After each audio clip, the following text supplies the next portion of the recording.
तामिलनाडु रे ED red एथर target रे शासक दलर नंबर 2 तामिलनाडु जलसंपद मंत्री दुराई मुरुगन घर और ऑफिस समेत अन्य ठिकाना रेड करिछि इडी। मनी लंडरिंग सह जड़ित 2019 एक मामला को नहीं यही रेड होइछि। मुख्यमंत्री स्टालिन को खास अनुगत अटंती मुरुगा। सत्ताधारी दल डीएमके महासचिव अटंती मुरुगा। डीएमके अन्य दुई मंत्री सेंथिल बालाजी और के पोनुमुडी भी मनी लंडरिंग मामलार सम्मुखीन होइछन्ति। सुप्रीमकोर्ट निकट में बालाजी को यह मामलार जमीन देवा पर बालाजी पुणी स्टालिन सरकार मंत्री होइछन्ति। सेपटे डीएमके वेलोर सांसद कथिर आनंद को 5 ठिकाना छापा मारी इडी। ए रेड भी मनी लंडरिंग सह जड़ित। 2019 रे सांसद कथिर आनंद और तांको सह संपुक्त लोकंकु 11 कोटी टंकार नगद जबत होइतिला, जार हिसाब दे पारनथिले कथिर।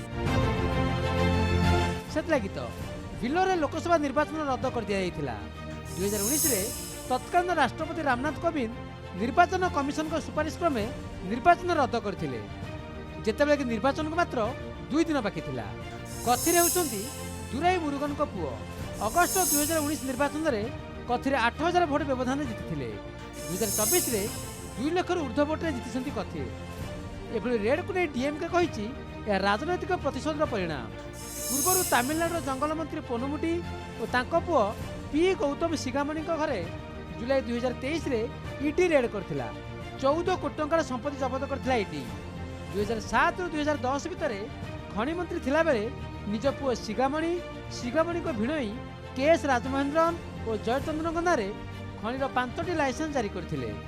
तामिलनाडु मुख्यमंत्री तथा डीएमके सुप्रीमो एमके स्टालिन कहि आसुचंती तांको सरकार और मंत्री को छवि को मलिन करने को बीजेपी रे विधिवत चक्रांत चलीछि। नीति को लगाई बीजेपी राजनैतिक प्रतिशोध नेउछि। यह सह अभिनेता विजय को नुआ दल को भी आक्षेप कर स्टालिन। डीएमके को खत्म करने लगी विजय बोली आरोप लगे स्टालिन। तामिलनाडु रे 1000 कोटी ऊर्ध्व टंकार साइबर फ्रॉड मामला रे गुरुवार पश्चिमबंग 8टी जगह रेड करथिला ईडी। ब्यूरो इनपुट सह शुभदर्शिनी दास और प्रदीप नायक रिपोर्ट, नक्षत्र न्यूज।